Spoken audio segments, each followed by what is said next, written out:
Pag-usapan natin ang nalalapit na SONA ng ating ngayong June 30, ibinulgar ni Maharlika na ang gumawa sa SONA ng ating Pangulo ay si First Lady Lisa Marcos. Bilang na ang mga araw niyo mga smugglers at mga hoarders, ihahabla namin ang mga smugglers at mga hoarders na hindi ito tugma sa magandang layunin ng pamahalaan sa halip ay mapahamak hindi lamang ang mga magsasaka kundi tayo rin ang mga mamimili kaya hindi pinapayagan ang mga ganitong kalakaran ang mga hoarders and smugglers ang dahilan ng pagtaas ng presyo dahil namanipula nila ang produktong agricultural.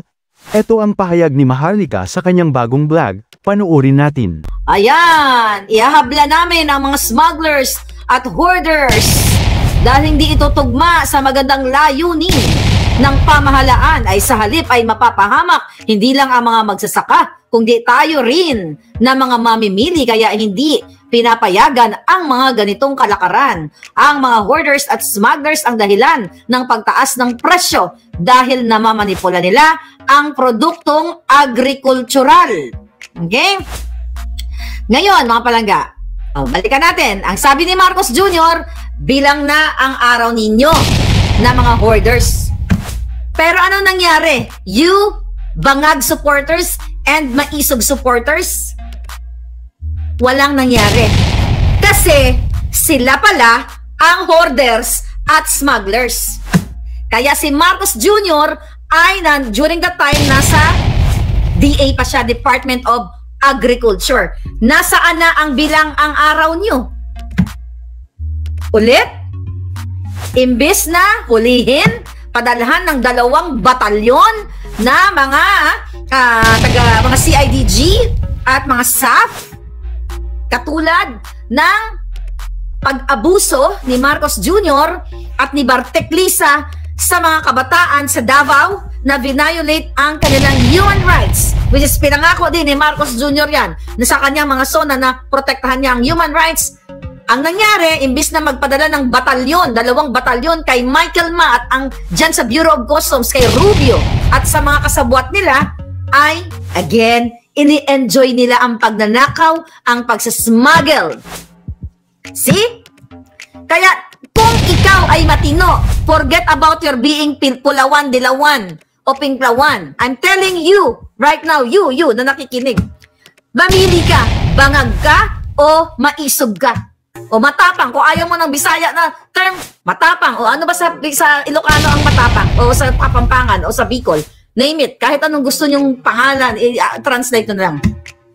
You know, mga kababayan, ang sabi nga ni Kuting, ni Bangag, ay puprotekta, sabi sa binasa ko kanina na ang mga smugglers at hoarders, ito po ang nakakaapekto sa, not only sa farmers, but sa mga mamamayang Pilipino, lahat, whether you're rich or poor, na bumibili ng pagkain. Unless na lang, animal ka na hindi ka animal, kumakain din naman ng pagkain. Diba? Mga baboy ramo, kumakain ng mga gulay.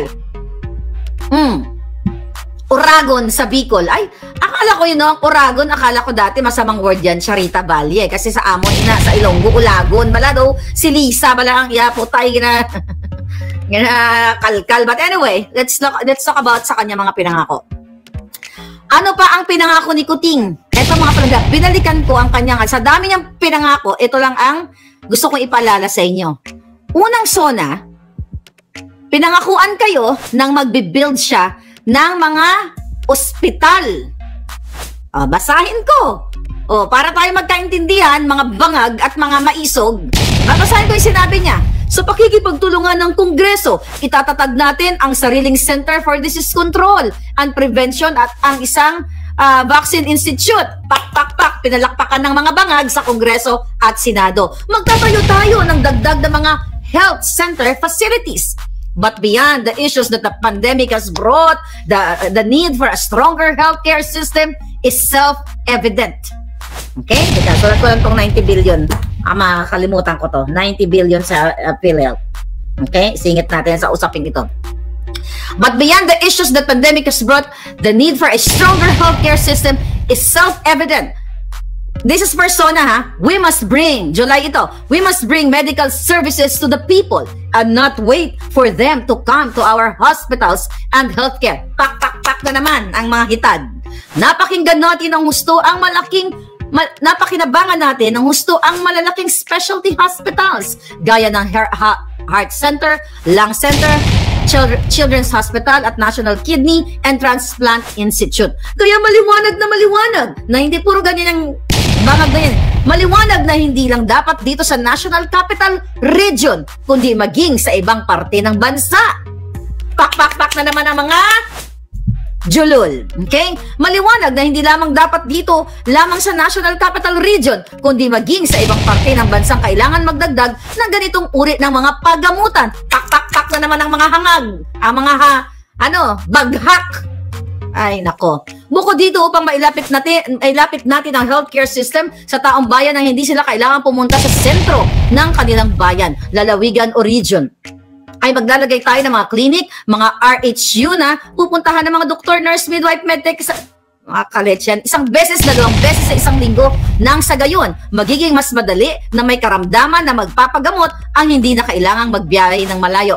Pinalakpakan na naman siya. My question to you, fellow maisog.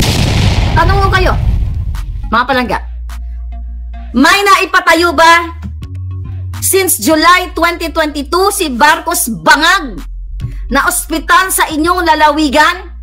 Sagot. Comment kayo dyan. May naipatayo ba? 2 taon na.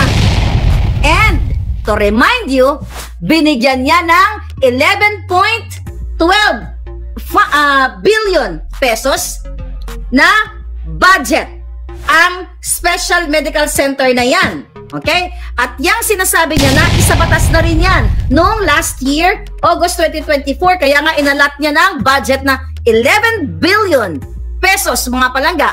Dahil nga, yung sinabi niya ay na isabatas na yan last year. Okay, anong batas yan? Ito, Republic Act 11959, an act establishing specialty centers in the Department of Health hospitals in every region and in government-owned or controlled corporation, specialty hospitals, and appropriating funds therefore, basahin ang batas, kailangan na natin maintindihan na mayroong batas na pinirmahan niya, then binigyan niya ng 11 billion worth of budget. Nasaan ang ospital? Nasaan? May lung center ba sa Bicol? May heart center ba sa Bisaya? O sa Mindanao, sa Davao, sa North? Nasaan? That's why I'm telling you, this is not about yellow, pink, red, or green. This is about between bangag and maisog or matapang or kadiliman o kaliwanagan. So mamili kayo para mas maganda yung kaliwanagan. Saan kayo? Sa kadiliman o sa kaliwanagan? Wala. And aside from that, 90 billion, okay? Yung funds na dinownload nila sa Office of the President sa PhilHealth. Saan napunta yung 90 billion na yan? Kaya nga sabi ko sa inyo, mga kapalangga, mga kababayan, forget about kung kayo dati ay supporter ng dilaw. Kasi nagsama-sama na ang dilaw at pula. Ang naiwan na lang yung mga para sa maisog na ang mga maiisog na para sa bayan na ayaw makipag bang. Let's talk about bang later. Ngayon gusto ko ipaalala to sa inyo kasi nakakalimot ang Pilipino. Mabilis kayong nakalimot kaya kayo ginagamit ng mga ulupong na mga politikong ito. This is not about, sabi ko nga paulit-ulit ang sinasabi ko sa inyo, hindi po ito ang pag-uusap natin kung sino po ang sinuportahan ninyo in the past. Ang pinapakita natin dito kung ginawa ba ni Marcos Jr. ang mga pinangako niya mga ospital. Eh di sana, di tuwang-tuwa tayong lahat, whether you're pink or yellow. Kasi, hindi porket yellow ang gumawa, di ba? I mean, dilawan ang nagpatayo ng mga proyekto, ay dahil galit tayo, ayaw namin ng dilawan Kahit na maganda yung ginagawa nila, hindi natin susuportahan. Mali. Kasi pag ganyan ang mentality ninyo, lulubog lalo ang buhay ninyo. At sooner, kayo na ang biktima ng bratatatat. You know what I mean? Kaya, make up your mind. Speak up, make up, stand up. See, pangako yan. Balikan niyo yung sona niya. Binalikan ko kanina. Ito pa, kasi ito yung mga importanteng bagay. Na lahat tayo, mayaman ka man o mahirap ka, lahat kayo apektado dyan sa Pilipinas. Ito, sinabi niya sa SONA niya, with regard to food supply, we are confronted by a two-pronged problem, that which will hit us in the short term and that which will hit us in the long term. Tayo ay naharap sa mga problemang kagaya't nating nararamdaman at mga hamong pangmatagalan. Ang mga suliraning agarang mararamdaman ng ating mga kababayan ay ang posibilidad ng tuloy-tuloy na pagsipa ng presyo ng pagkain at kakulangan sa supply ng ating pagkain upang masuportahan ang mga mamimili para mapanatili ang kanilang purchasing power o kapangyarihan sa pagbili. Isinapinal ng Department of Agriculture ang planong taasan ang produksyon sa susunod na panahon ng pagtatanim o planting season sa pamamagitan ng tulong pinansyal at teknikal. Ikat ko muna dyan. Okay? DA pa siya nun. 2022 ito, yung pinagsasabi niya. Nasaan yung suporta niya sa mga farmers? Okay? Nasaan yung sinasabi niyang kailangan suportahan ang purchasing power ng mga mamimili para mas marami kayong mabili? Wala na nga kayong mabili. Dahil instead na suportahan ang mga magsasaka, ang mga mangingisda, ano nangyayari?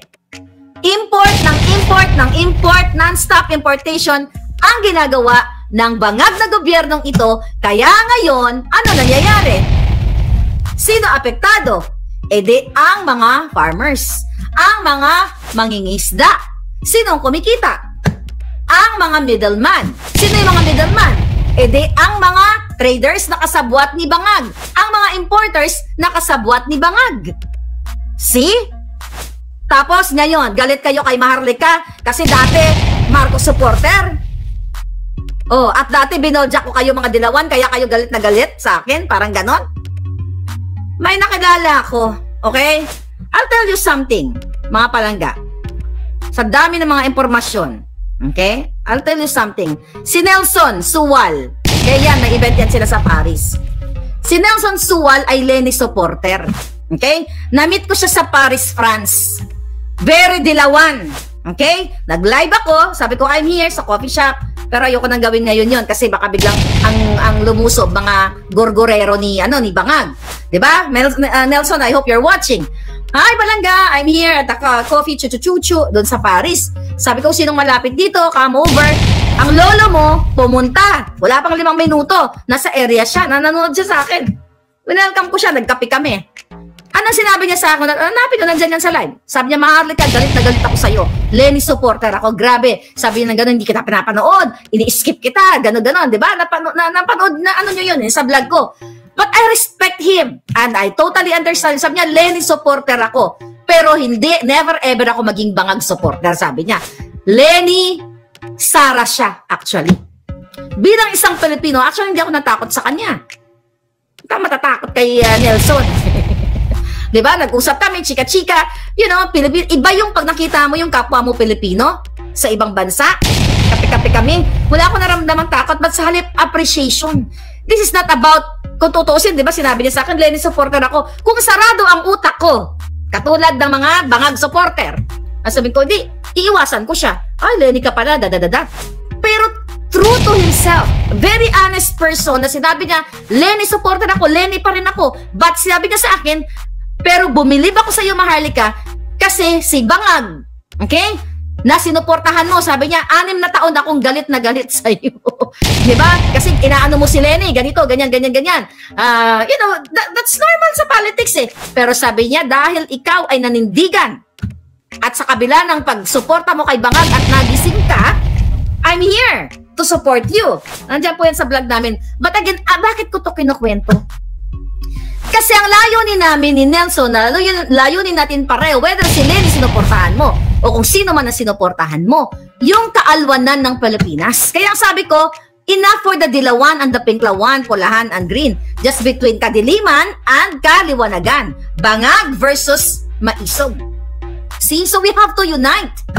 Doon sa mga leaders all over the world, you know, na mga gusto nyong sumali sa maisog. Forget about your personal mga galit.